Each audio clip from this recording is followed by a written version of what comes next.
Hare Krishna, and welcome to our sixth class of the Nectar of Instruction. We're starting verse 3 today.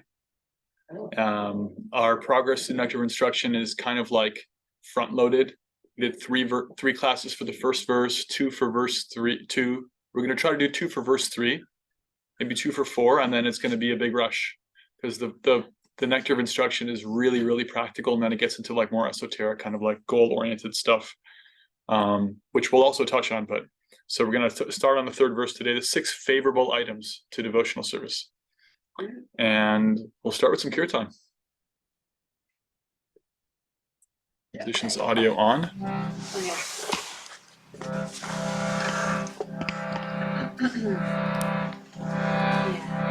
So come into your comfortable seat. We'll come up, sit next to me. Thanks. No thanks. I mean. Take a deep breath in through your nose, fill up. Open your mouth, exhale, let it go. Inhale. Om Jnananandasya Jnananjana Sharakaya Chakshurmantam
Om Jnanatimirantasya Jnananjana Shalakaya Chakshurunmilitam Yena Tasmai Shri Gurave Namaha Ancha Kalpatarubhyascha Kripa Sintubhya Evacha Patitanam Bhavanebhyo Vaishnavebhyo Namo Namaha Jaya Shri Krishna Chaitanya Prabhu Nityananda Shri Advaita Gadadhara Shri Vasadi Gaura Bhakta Vrinda Hare Krishna, Krishna Krishna, Hare Hare, Hare Rama, Rama Rama, Hare Hare.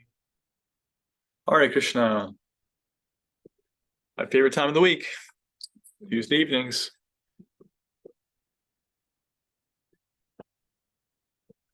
So we finished the second verse, and we had some beautiful reflections in the WhatsApp chat. Let's get at least one reiteration of a reflection or a comment from the last three items of the 6 items that are unfavorable for devotional service. So a reminder of that is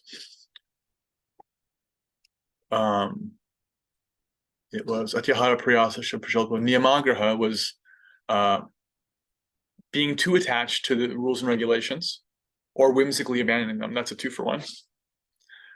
Jana Sangha is opening your heart and taking in association. That's worldly. We're taking in the worldly values of others. And Lelya, materialistic greed for goals that are not useful. So let's touch on that, and then we'll get into today's 6 favorable things, the pluses.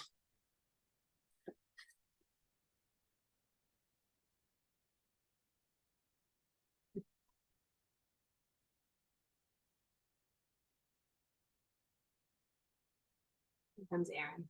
One of the things that I wrote down with like a lot of asterisks towards the end was where I think you said this, Shamya, you said be greedy in spiritual life.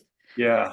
And how like letting go of material stuff, whatever that is, right? It could be physical things, it could be mental things, it could be whatever, really opens up space for spiritual things. And what I loved about that was how, and I think Kelly Kishore, this is something you and I've talked about a lot, is how waking up a little earlier in the morning and doing your practice actually makes your day feel more expansive in a way, just by sort of like starting out your day that way. And it's hard to describe, but it's a feeling I think probably many of us understand. And I just love, again, I'm not really connecting the 2 thoughts so much, but for me, taking that time in the morning sometimes feels greedy, and not in the spiritually positive way that you were expressing when you shared this with us. Like sometimes it feels selfish to give myself that time and that space when I have so many things I need to do just to get my day going, and people I need to take care of, and things like that. And it's just given me a new lease on life, of spiritual life, so to speak. And that like it's okay to be a little bit greedy about some of these things. And if I can just make like a 1% shift in my thinking, it can really just like change my whole perspective. Yeah, that's huge. Thank you. Yeah, and just to kind of like piggyback on that, like as you were saying, you were realizing that when we free up space, physical space or mental space or emotional space, then we get the opportunity to fill that space with more spiritual things. And that's kind of actually the best. I would just add that what this book is teaching and what our teachers are teaching is that that's the best purpose of freeing up space to begin with. It's not like an end in and of itself. It's like I said about fasting. There's a lot of things about like fasting or simplifying your diets on certain days, but the whole thing about it is to support increased absorption in spiritual life. We're not actually like There's not a movement of people who are micromanaging their diets for its own sake, you know? It's like simple isn't actually a virtue outside of spiritual life. It can create a more peaceful life for yourself, but it's just like Prabhupada compared it to, you know, would you like the first class prison cell or would you like the third class prison cells? Like you can have solitary confinement or you can have, you know, a nice cell, but it's still prison. So like staying in the world and like just being simple and having these virtues, but not actually making that like click to like that connection of, oh, actually, now that I have more space or strength or health or wealth or opportunity, I can actually inquire or I can actually practice a little bit more deeply. It doesn't actually, there's really diminishing returns. But as soon as we make that connection, it's like, oh, actually, chanting a little bit in the morning, it seemed kind of self-indulgent. But now I feel like I have a whole extra half a day or something to work with, and I can totally relate to that for sure. Many devotees can relate to that, and it's like, you know, the whole principle of a dead paramedic can't save anybody. One of my favorite expressions is the paramedic has to go to school for so long to develop the qualification to actually help people. It's not enough to just want to.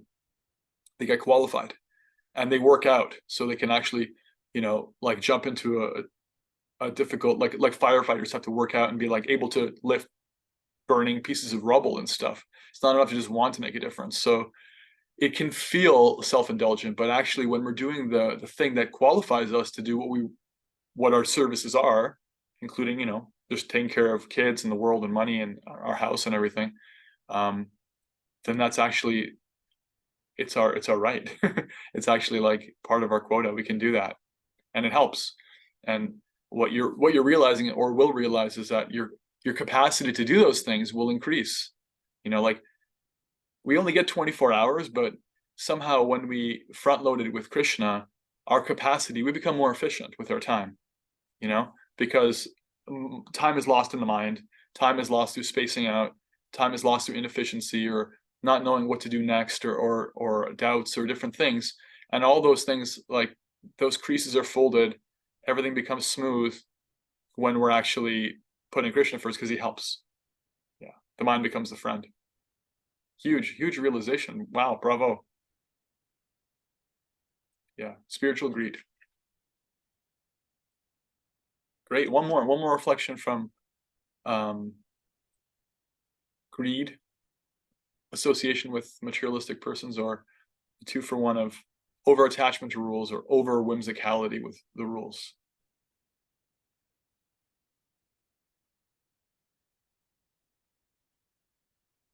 I liked how you spoke about emulate, not imitate. Yeah.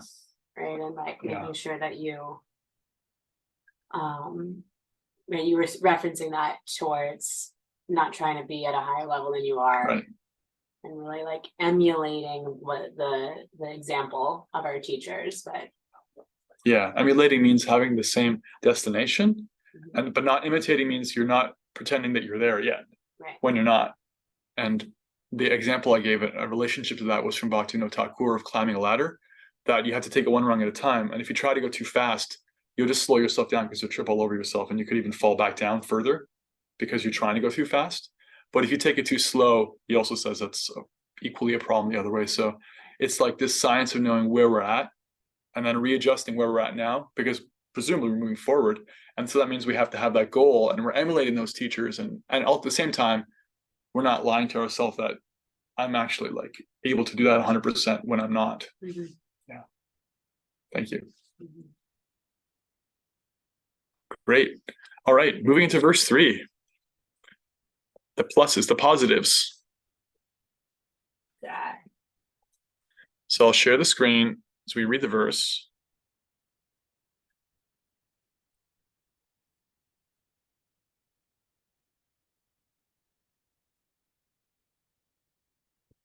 Utsahan nishchayat dhiryat tat karma pravartanat sangatyagat sato vritte shadapir bhaktiv prasidhyati.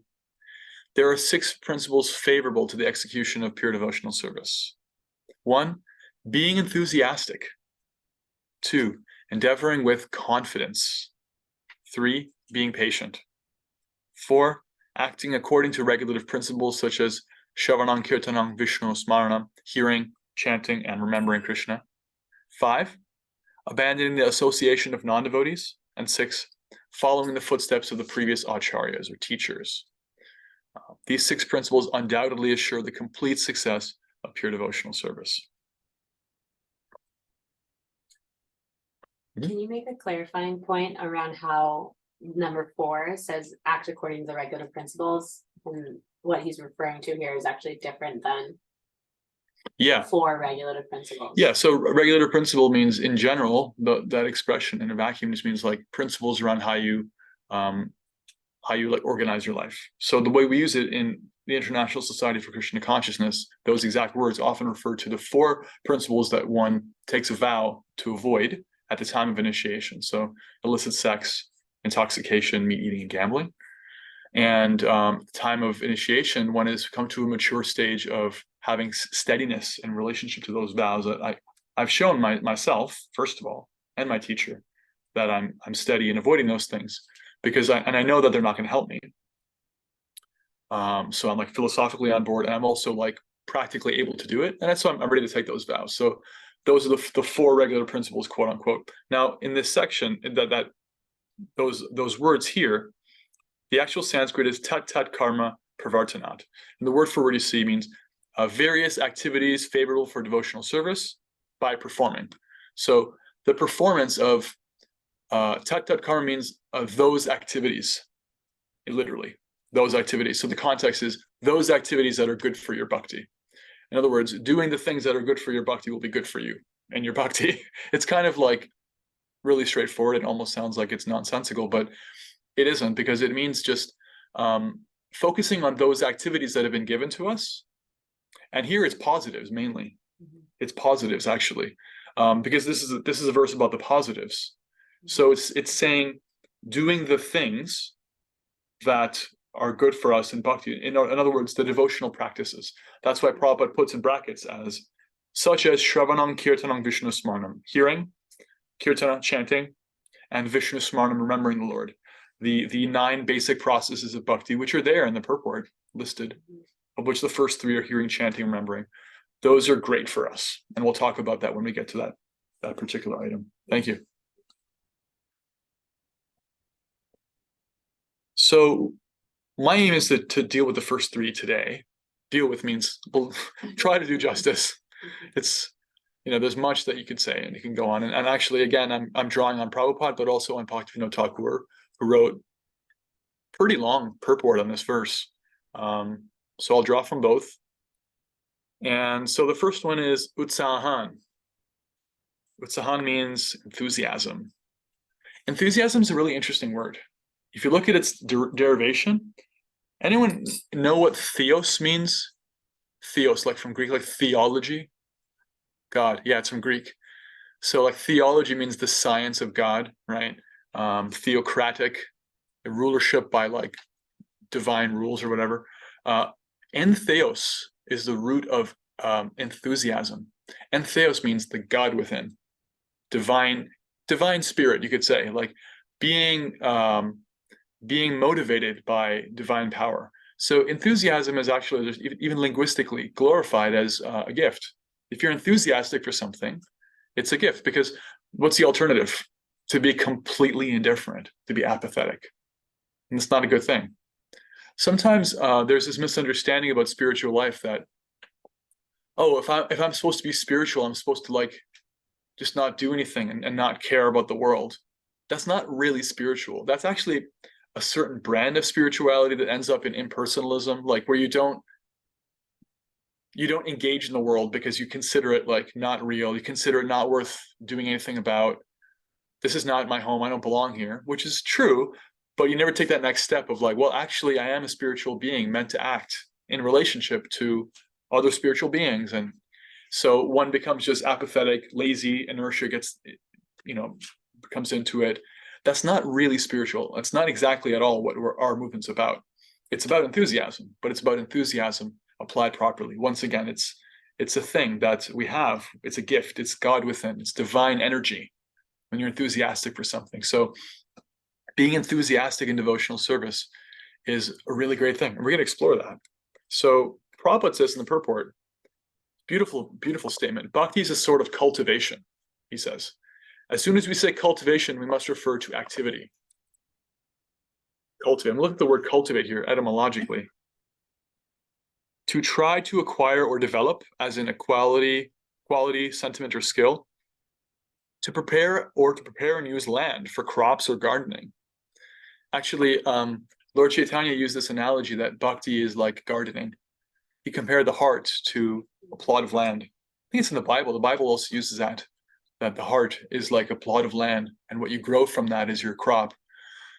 So Lord Chaitanya said this fruit of love of God grows from the tree of bhakti, and it's the ultimate result of your practice, and it's watered by hearing and chanting. There's an elaborate analogy given there.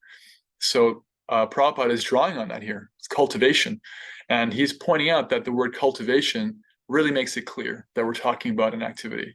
If you ever dealt with gardening, dealing with the earth, it's a very visceral, activity. It's like very, like you can, because you got to do stuff. You got to move rocks out of the way. You got to dig holes. You can't just will the plant into healthiness, right? You have to actually do things. So cultivation is really getting your hands dirty, getting in the dirt kind of thing. So Prabhupada's starting there when he's talking about enthusiasm. Enthusiasm means enthusiasm to do, right? So like that's how we can measure enthusiasm. It's within us, it's a feeling, and it translates into doing something. Otherwise, it's just like sentiment, That's what really makes it actual enthusiasm, is that I felt inspired to do something and I did something. Whether I did it perfectly, not the point. Whether I did everything that needed to be done or just whatever my capacity was, also not a problem. But just doing something in a direction I needed doing, that's positive enthusiasm. So it's really favorable. It's really not just favorable, it's very encouraging, because we can see that just as soon as we try to apply ourselves in Krishna consciousness, we're following this principle, utsahan. Prabhupada continues, cultivation of spirituality does not mean sitting down idly for meditation, as some pseudo-yogis teach. Devotional service not only puts an end to all nonsensical mundane activities, but also engages one in meaningful devotional activities. And this is where he lists off the 9 processes of bhakti. So in our science, there are 9 essential processes of bhakti. Each one can and is divided into a lot of different details. So I'll list them here. One is hearing about the Lord, hearing his name, hearing his qualities, hearing about his pastimes. That all qualifies as hearing. Those are all different kinds of hearing. All those are spiritual activities. 2 is chanting. So what I'm doing right now is kirtan. It's chanting. This is actually chanting about the philosophy around practicing bhakti. And what you're all doing is hearing around it. So these are all reciprocal activities. 3 is remembering. It's usually presented as the result of all of our other activities. Ultimately, our goal in bhakti is to always remember and to never forget.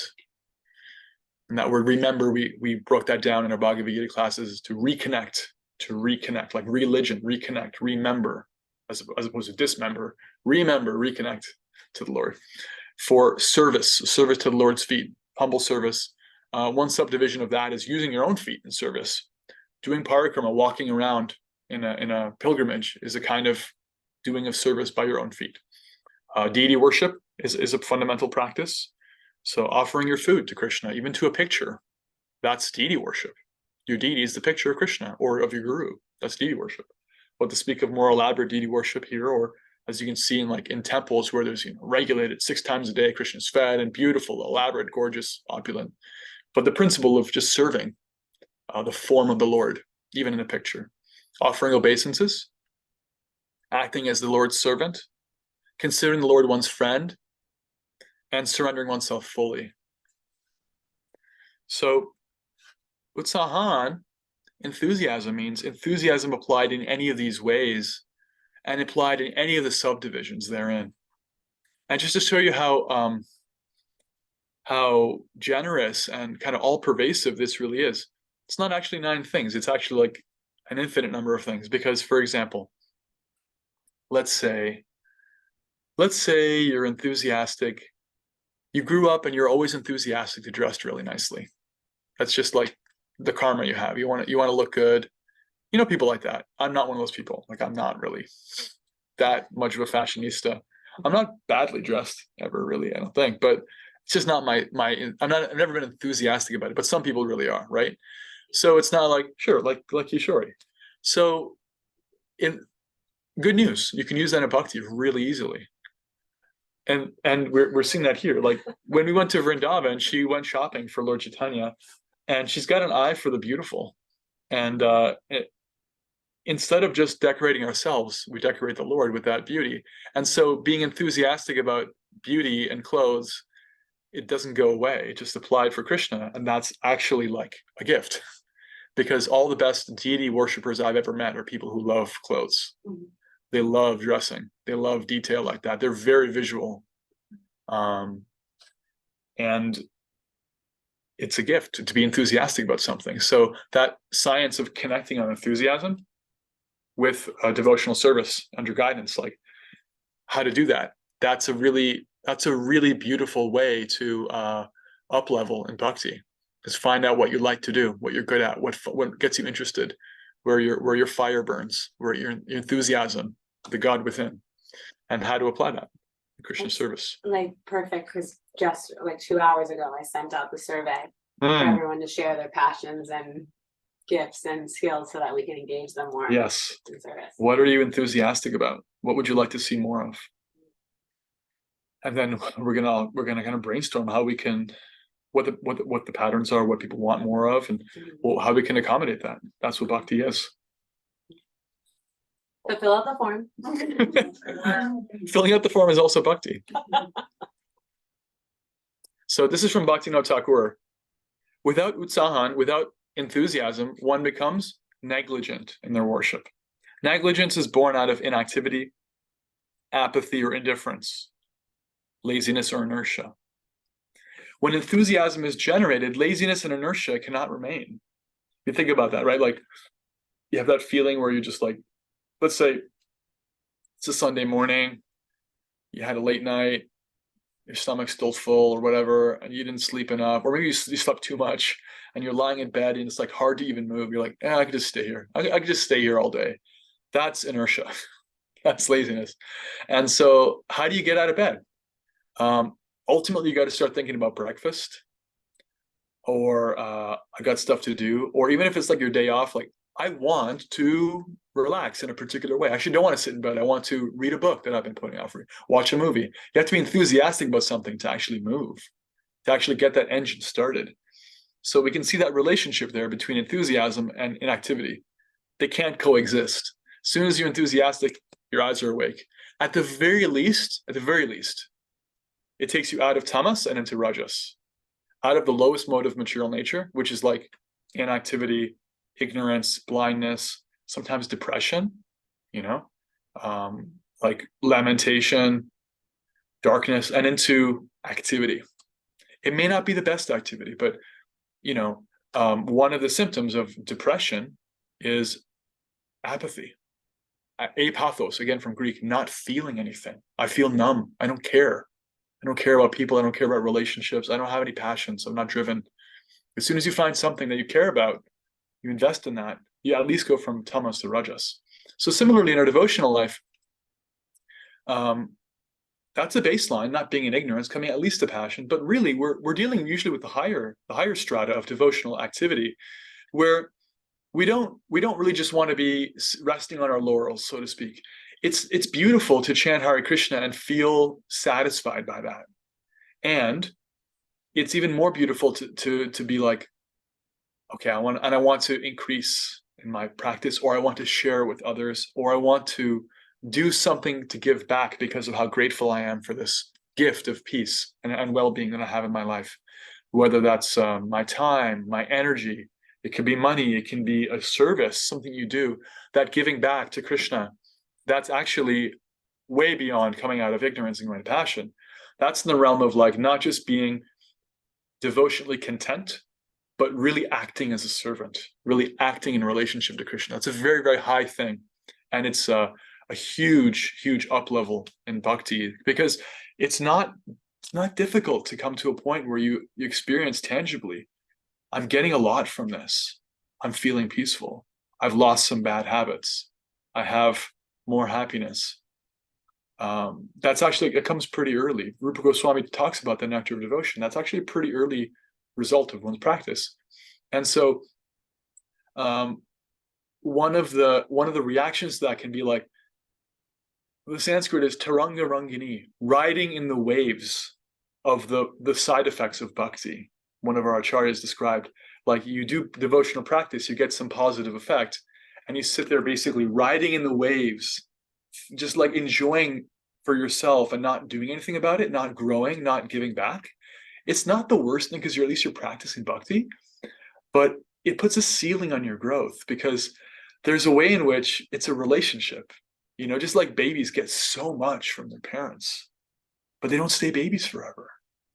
They give back. They give back in huge, like gigantic ways. They become adults. They become fully fledged, beautiful personalities with likes and dislikes. And they serve their parents, and they also serve the greater mission of human life, to give back to the common society, And so becoming an adult in devotional practice means it happens because of cultivating devotional enthusiasm. It's like, that was great. This is great. Now what can I do to give back? How can I show my care? How can I show my gratitude? Right?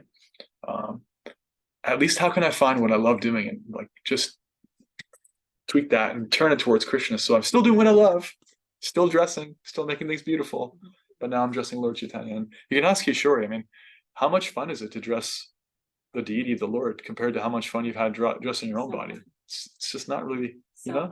Yeah, it's pretty terrible, right? Some outfits that it's pretty boring. No fun, right? I do love to wear crowns too, but I don't wear a crown. Yeah, you can't really, if you wear a crown, like, people can look at you like, really? But he can actually pull it off, because he's actually God. So he actually deserves one. Yeah. I can't pull off a crown. It's like, Shaman, come on, buddy. Get over yourself. So there's no limit. You have to show some like shame when you dress yourself. You can be totally shameless with Lord Chaitanya. All out with Krishna. Yeah. Any comments, questions so far? I will talk more about utsahan, enthusiasm, but anything that stood out, or questions so far, reflections? Yeah, another point I love about enthusiasm is that it's contagious.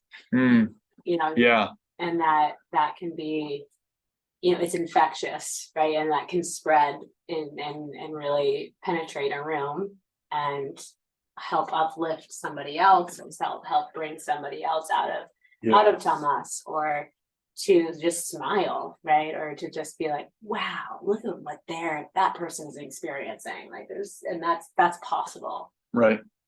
So just like lethargy or apathy can also be contagious, right? So it's like energy follows energy, but enthusiasm is so contagious, and it's such a gift to give also to community.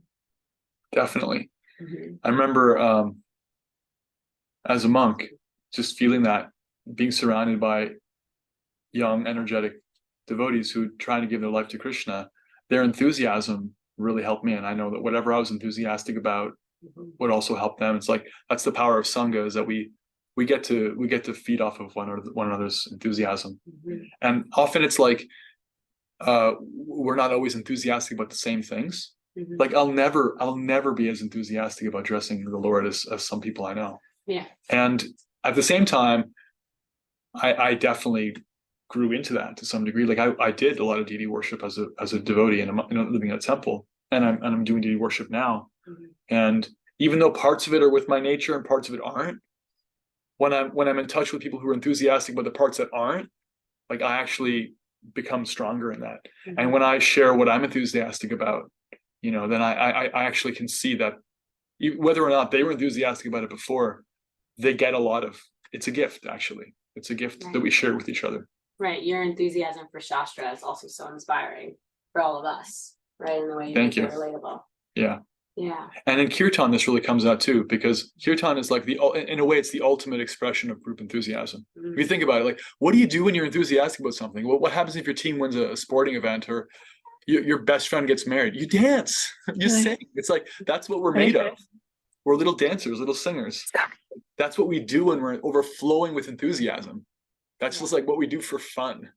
If you have no work, what would you just do? We'd be like little children, like dancing and frolicking around. That's what bhakti is. It's like naturally just being joyful, you dance and sing. So one piece of advice Srila Prabhupada gave, if you're chanting japa and it's like you're finding it difficult to get beyond your own distraction or lower modes of nature, indifference, the mind, he said, chant louder.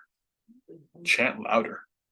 Because that's like telling Krishna, okay, I'm going to try to be enthusiastic here. Even I'm stuck with so much anxiety, or I have so many things to do, or I'm really in the lower modes. I just feel like lying down and vegging out. I'm going to just chant louder. And it works. It works. It's like, another piece of advice I've gotten, I've shared this about japa, the 3 Ps: prayer, pronunciation, and posture. If you stand up straight, you tell your body you're serious about what you're doing. You also tell other people. Like if you're having a conversation with some persons like this, you don't think they're taking you very seriously, and your body isn't taking what you're doing very seriously. If you lounge, so if you show yourself some enthusiasm for what you're doing, even physically, it create a feedback mechanism. It's like, okay, even if I don't feel like it, I'm going to try to stand up straight for my japa. I'm going to try to like let my voice out in kirtan. It's actually a thing we hear kirtaniyas, leaders of kirtan, say a lot. Chant louder, chant with your heart, let it out. Let your voice out. Because the tendency is to kind of hold back, or like get in the way, or doubt yourself, or wonder if people are going to judge you, or you're judging yourself. And it's like, but enthusiasm means you don't care. When someone's enthusiastic about something, they're kind of goofy and they don't mind, right? Have you ever seen that? Like, I'm enthusiastic right now, right? Because I love this. So getting out of your own way and sharing your energy in kirtan and japa, these are beautiful and really practical things we can do. And it helps. Rupa Goswami is saying, it really helps. And even physically showing up that way, like, I'm going to physically act as if I'm enthusiastic for this by like standing straight, breathing deeply. It makes a difference. The mind responds to the body. Any other comments or questions before we continue?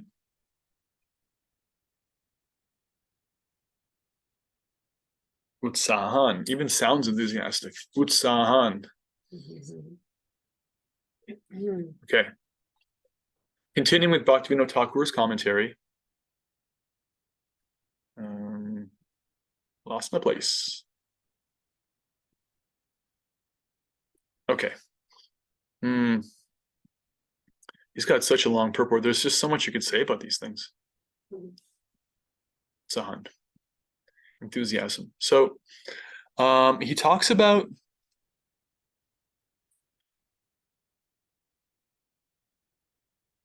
for those who have achieved indifference for material activities, but have not yet realized spiritual activities, nothing can remain in their heart except for indifference. So indifference is like the opposite of enthusiasm. He's really going out of his way to show us that it's not enough to just kind of like realize that, society is organized badly, and like all these things that I've been told are important aren't really that important, and money is not going to make me happy, and I'm not my body. All these no's, all these not things. Like, it's not enough just to be indifferent, because if you are indifferent, that's all you have. You just stay indifferent, and that's actually impersonalism. It's actually like it can, through great difficulty, it can lead to liberation from the body, but it cannot lead to personal realization of a relationship with Krishna, because for that you need to actually be applying yourself in relationship to Krishna. And then that's not a place where there's room for indifference, because there's one thing Krishna doesn't inspire, it's indifference. You love him or you hate him. He's just too real. So just like watching out for apathy and indifference. And so he continues.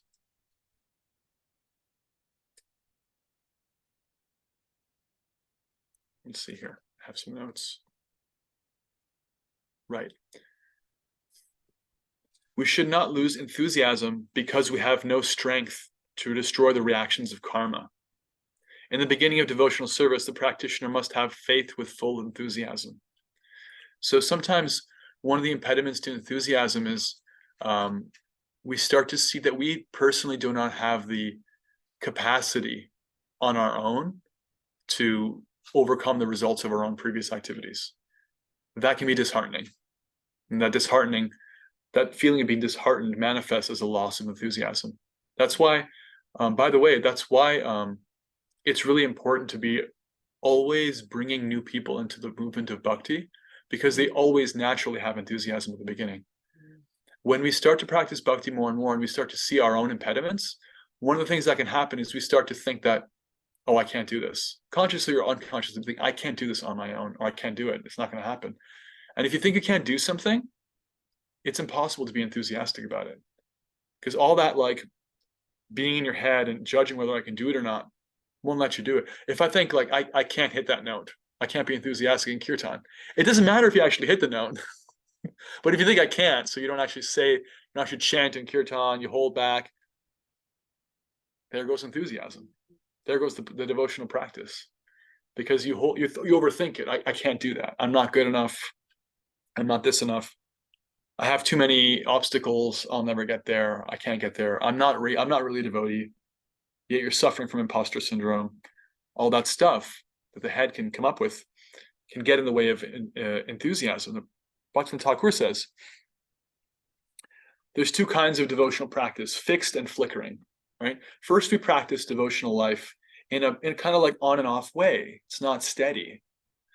The word for steady in Sanskrit is nishta. Nishta means steady. But to get to steadiness, you have to go through unsteadiness, right? Like nobody ever runs before they walk. It doesn't happen. We have to, like, if you look at children, they totter around. Like, first of all, they're on their back for a bunch of weeks. And when they flip over onto their stomach and hands, it's actually a huge event, Then they start to crawl. They can't even lift their head half the time. Like, that's a big feat because they don't have the neck muscles for that little overgrown baby head. Just by the time they walk, there's so many steps of unsteadiness they had to get through. And their first steps are like really, really unsteady. In fact, in biology, I learned the more advanced the species is, the longer their gestation is and their childhood. Look at like mosquitoes. They don't have to go to school. They don't learn much. They're just like born and go. They're practically adults already. They got no time.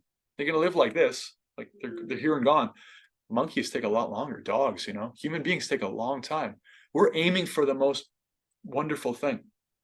We're aiming for maturity in spiritual life. We have to understand that if it took us some time to come to the ability to walk on two legs, it's definitely going to take time to come to steadiness, walk on two legs, on our own 2 feet in bhakti. Because it's not just like, I say just, it's not just walking. Even walking is like significant. Most animals can't do that, just walking in 2 legs. So the higher your goal, like the higher a building is, the wider the foundation has to be. You want a 35-story building, you got to have a really wide, powerful foundation. If you're just building like, a foot tall thing, you don't have to have practically anything. So Bhaktivinoda Thakur is talking about steady and unsteady devotional service. And in the beginning, one is unsteady. So he advises one should learn under the instruction of somebody who's more advanced than themselves, devotees, gurus. And then they come to steadiness, and he gives some symptoms of unsteady practice. So these are some things to look out for, to see if we're suffering from these kinds of things. This is a symptom of unsteady practice. And if they persist, these kinds of things can get in the way of our enthusiasm. So sporadic endeavor, indecision, struggling with the senses, inability to uphold vows, and the one I mentioned earlier, Taranga Rangini, kind of resting on our laurels and just enjoying the facilities that are offered by bhakti, right? Like,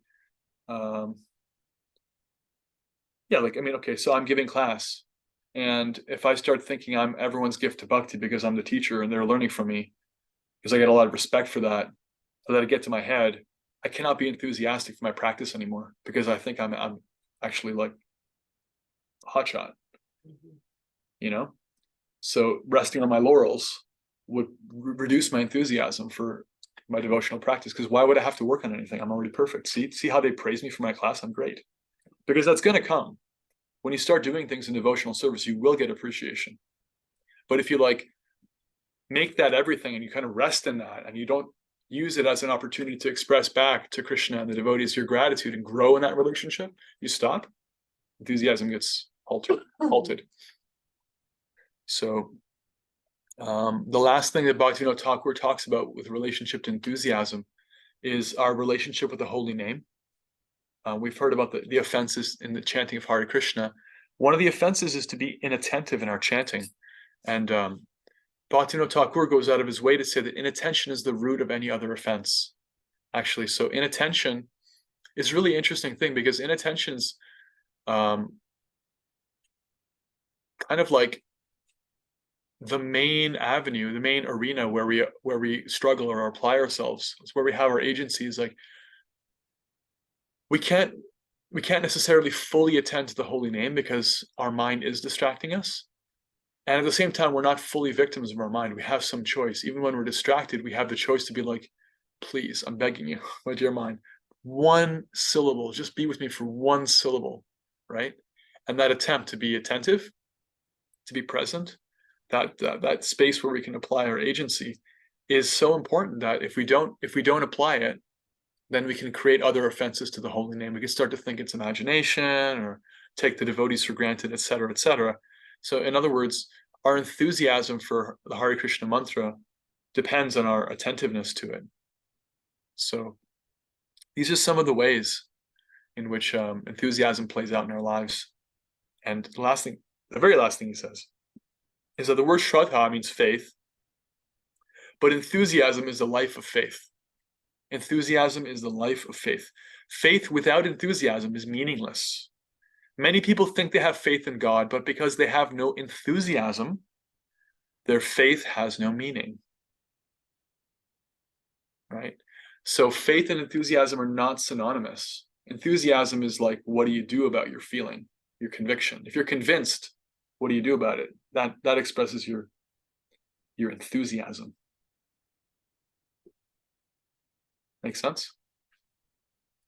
All right, let's take a little more reflections or comments.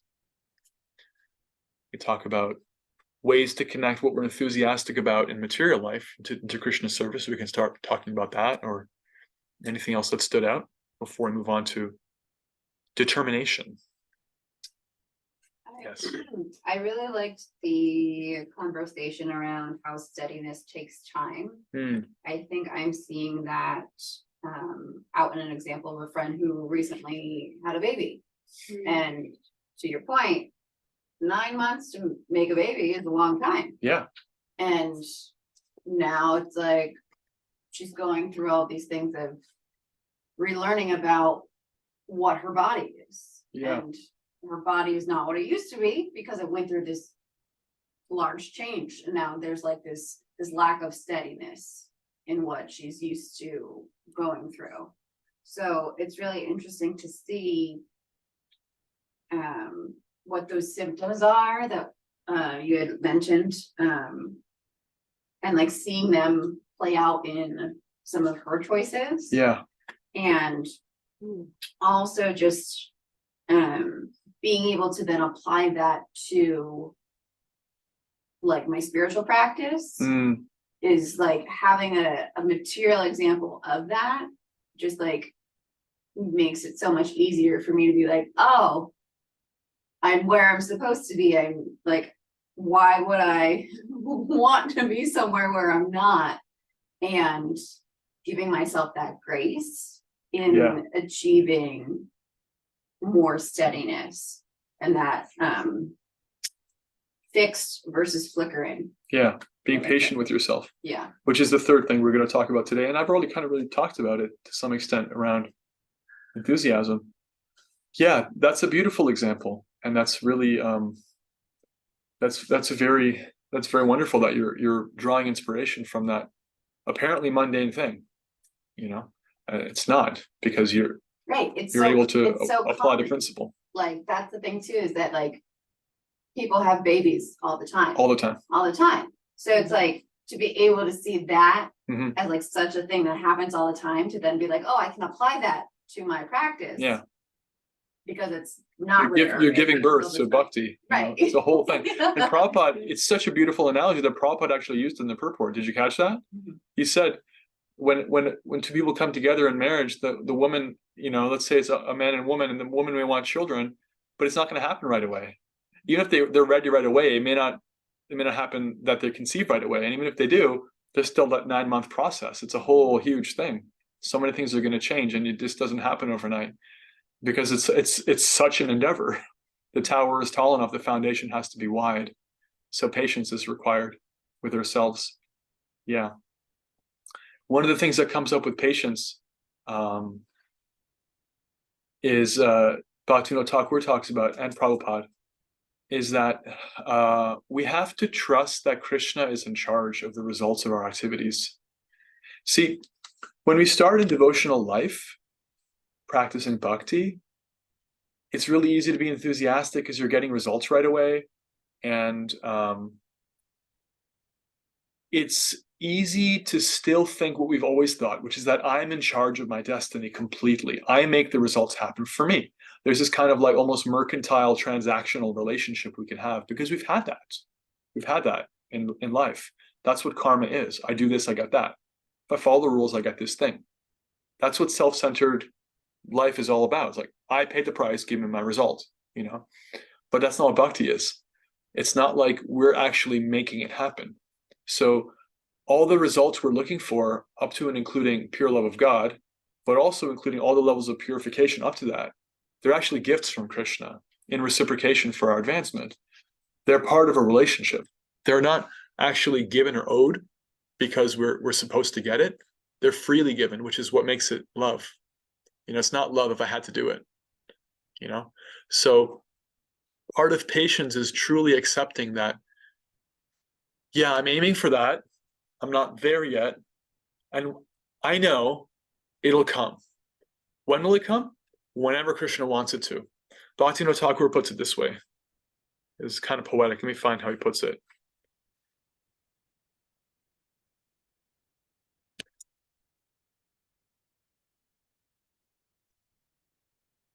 Where are you? Yeah, I'm not finding it.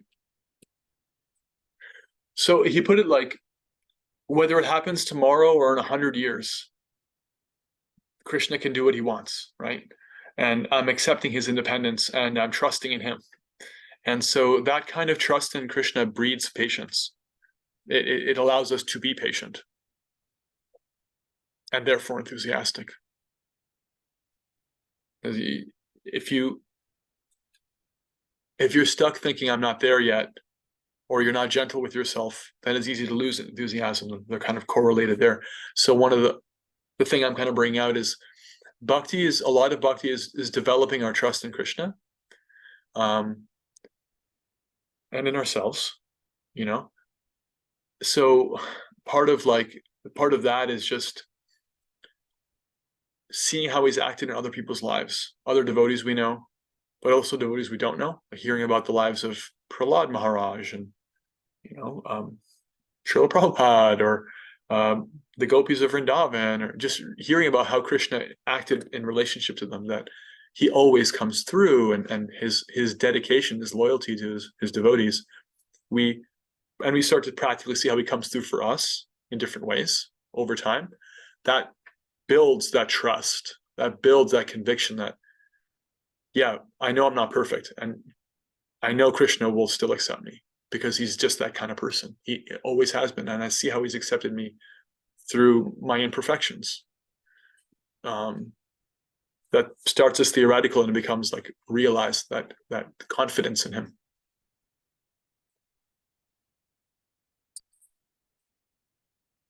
Any more comments on the principles so far? Yeah. Enthusiasm. Yes, go ahead. I think it's interesting. You know, we talked about enthusiasm is, you know, biggest in the beginning. And, you know, for me, that's certainly true. Like, when is something the most exciting? When you first discover it, or when you first get it, or you first buy it in the material sense, right? Like that's when it's the most exciting. That's when you really want to dive into it. If you get something and you put it away in your closet, you know, immediately you lose some enthusiasm for it. But if you engage with it right out of the bat, you ride that enthusiasm. It's a force multiplier to continue to, you know, get into it. If you're riding that excitement wave in the very beginning. And what I find really interesting with our bhakti practice together and the wonderful classes and things that we're doing now is that each new person that we meet, each new text that we read, each new group that we get into is that force multiplier. It is that enthusiasm multiplier that we're doing and learning. And I feel like there's so much to learn, and I love books. So just the fact that I have a bookshelf of books that I haven't read yet on this topic keeps me really excited to continue. We've So identified I the just thought source that of was an enthusiasm interesting for you. concept. And Congratulations. yes, And I can relate to that not the strongly. only one, but that's one for sure. Yeah. Yeah. I just took a trip to Toronto with I was going to say with Kishori, and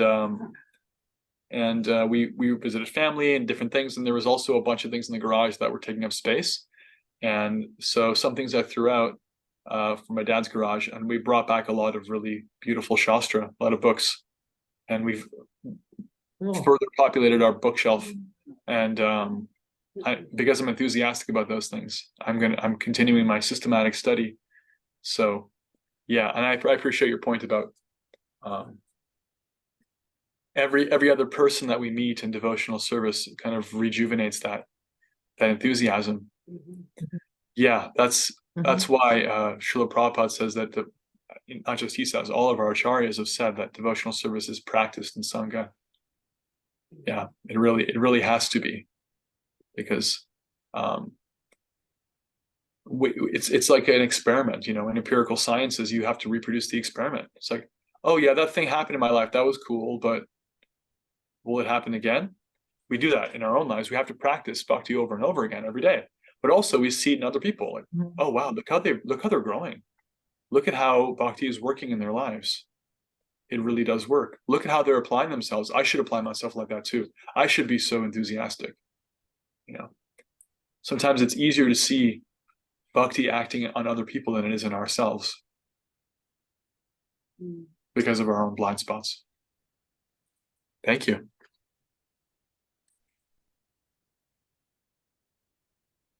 Any more comments before we continue? It was already 7:35.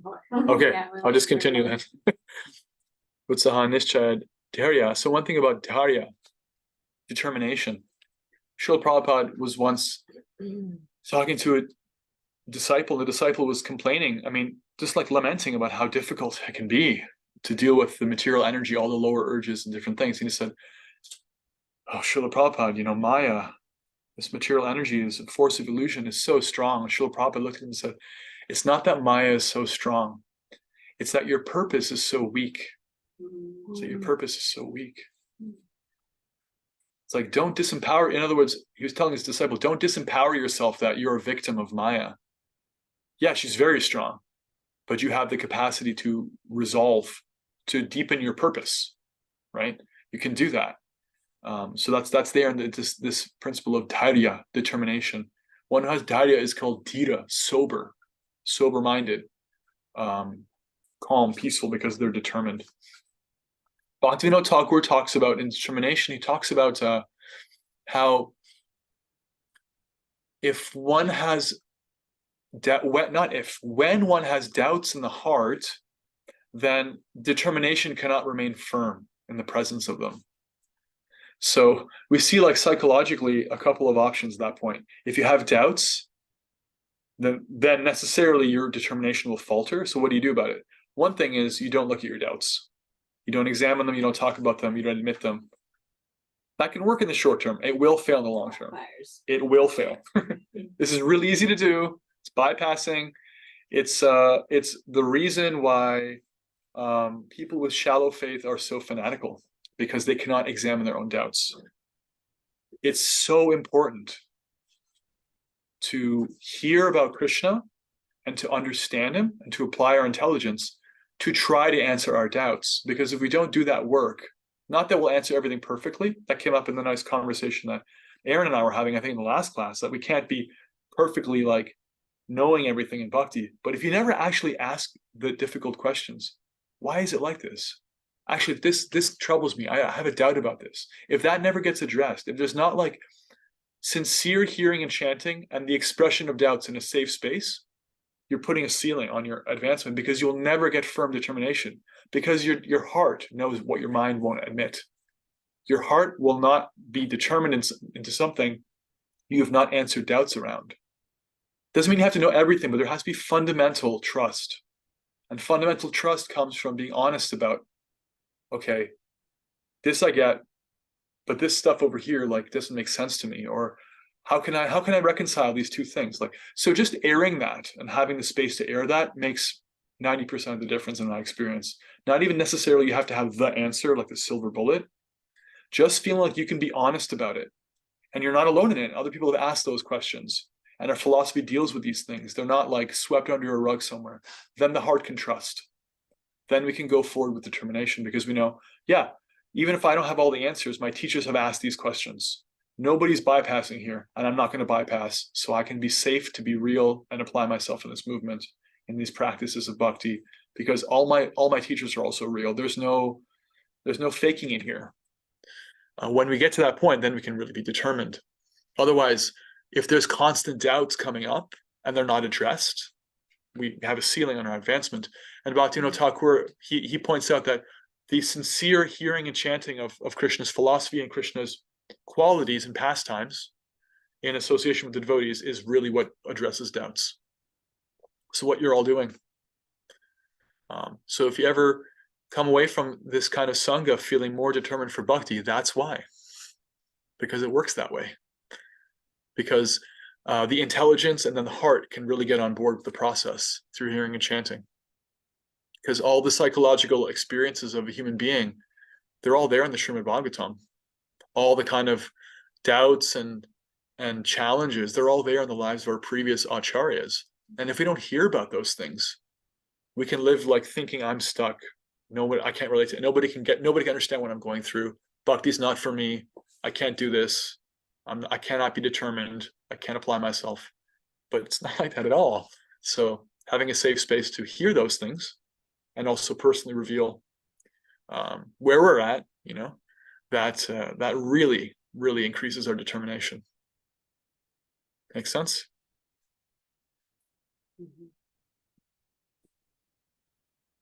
Any reflections on that while I find a particular section of the purport from Prabhupada? Yes? Water? Sure. Water would be great.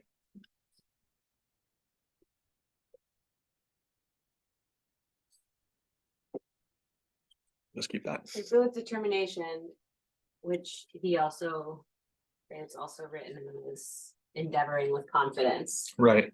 right? So it's addressing your doubts in a healthy way, having healthy doubt, addressing your doubts so that you can have more confidence in what you're endeavoring on and what you're doing and what you're practicing, which can then allow for more trust, Yeah. right? And more faith.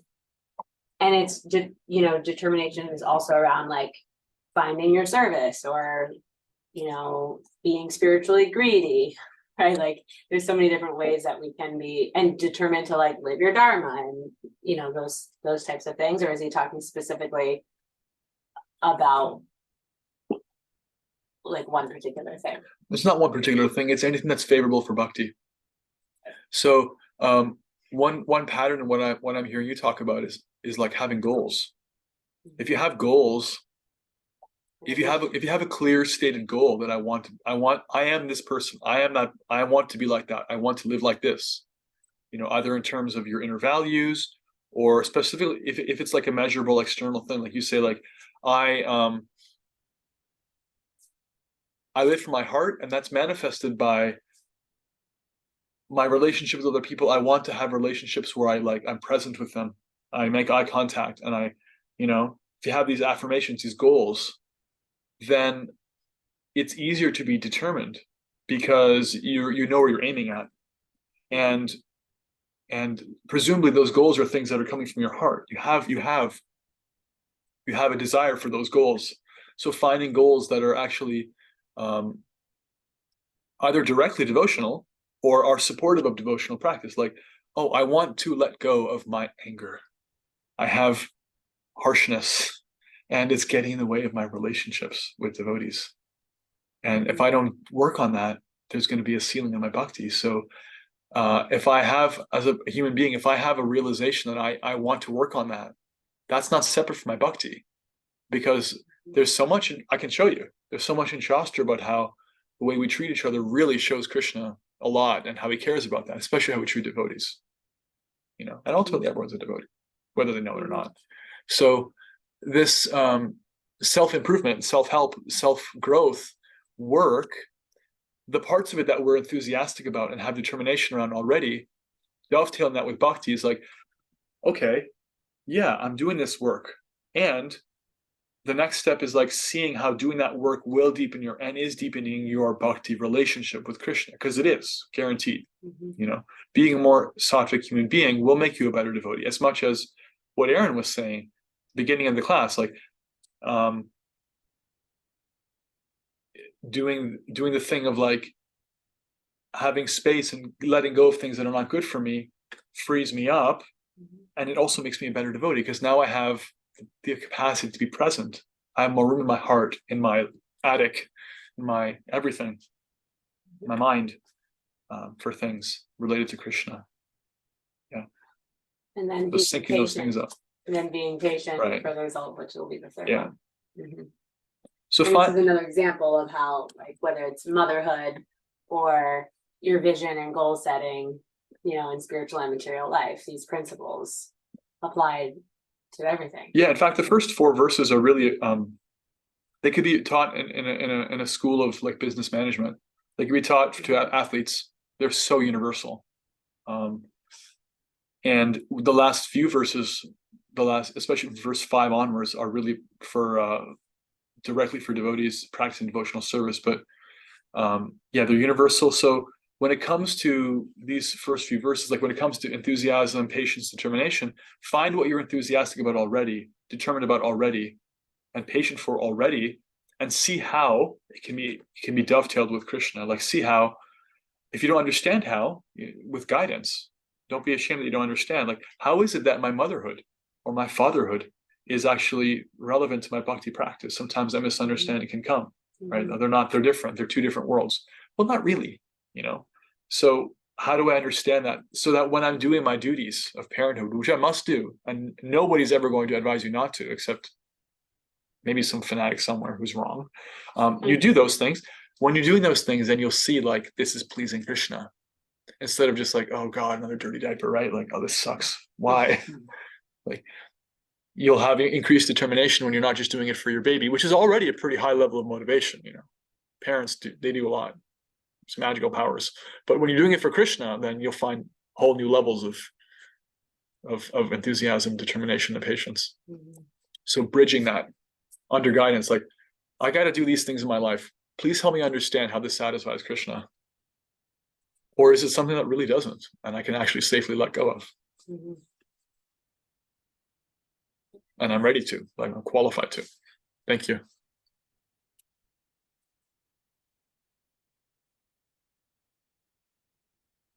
All right, last one. Yeah, last one, last reflection. Or question.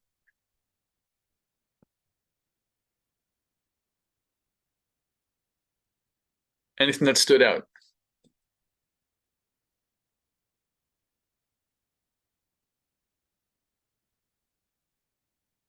I'll just say, so for this week, read the 3rd verse and the whole purport. Yeah.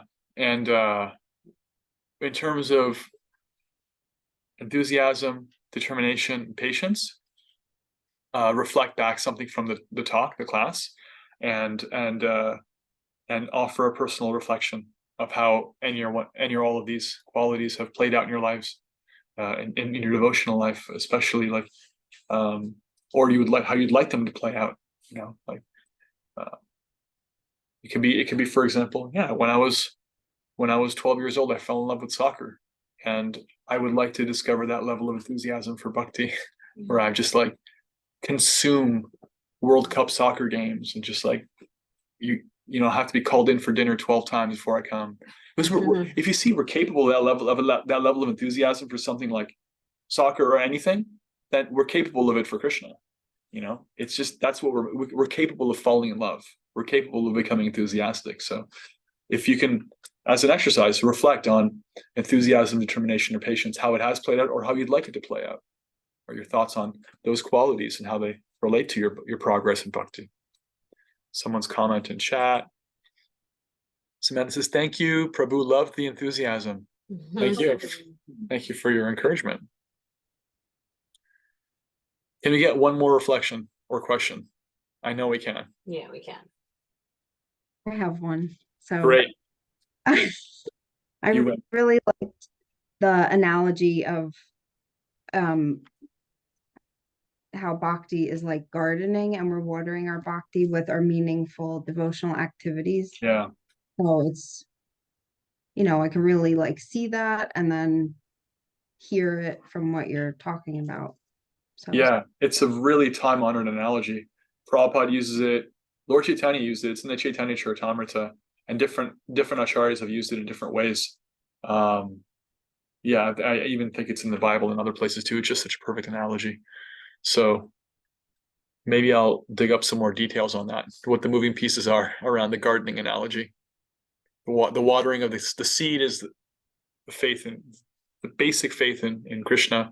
The watering is hearing and chanting and the fundamental processes. The tree of bhakti grows, and the fruit of pure love comes from that. Also, one thing that comes up in an analogy is the weeds. You can have a garden, and the garden can be choked out by weeds. Gardeners have to do some work. They say the best fertilizer is the gardener's shadow. You got to get in there, overlook your plot, see what's happening. Is that like a small weed? Can I just delay working on, or is this one of those really aggressive weeds that is going to eat everything? Is this like locusts going to come and like eat my crops or whatever? Like, what is actually threatening my yield? So those weeds are the anarthas, the useless things, the obstructions that we're being purified of, and we're applying ourselves and being purified of, and they get in the way. Because if we water those things instead of the real thing, then we can become full of really ripe, mature, powerful anarthas, anger, So is the harshness, tree distraction. the body, like the person? The tree is the plant of bhakti that's growing. It's compared to a The creeper. fruit is bhakti. Well, it's compared first to like a creeper, like a vine, the creeper of bhakti. Yeah. And then it thickens, becomes stronger, and then it releases a fruit. Just like in a plant's cycle, there's leaves, like you're gonna see soon. There's leaves, and you're gonna get some flowers, and then you're gonna get like a more mature leaf. You're gonna get some nuts, and you're gonna get fruits. The fruit is considered like the complete expression of the energy of the plant. So in this analogy, the fruit is pure love, like the actual culmination of our bhakti practice, the pure prema, the love for Krishna in its full-fledged form. It's just like an orange tree can release all kinds of other things, and you can see some leaves, and they get like the beginning of the fruits are green, but then as soon as you have that fruit drop in your hand, it's like it's done. That's a complete thing right there. So all the things leading up to that are our devotional maturation process, but then the pure love is the fruit. So, but it's not going to happen if the weeds choke it out. So thank you for that reflection, Leanne. All right. So verse 3, Kijai. We'll read the purport and reflect back in the WhatsApp chat. Can't wait. Srila Rupa Goswami ki jai. Srila Prabhupada ki jai. Enthusiasm, patience, and determination and bhakti ki jai. Hare Krishna, Krishna Krishna, Hare Hare. Hare Rama, Rama Rama, Hare Hare. And special shout outs to my dad, who's watching these classes, we found out. Love you, Dad. Hare Krishna. Haribo. Haribo, sweet souls. Good night.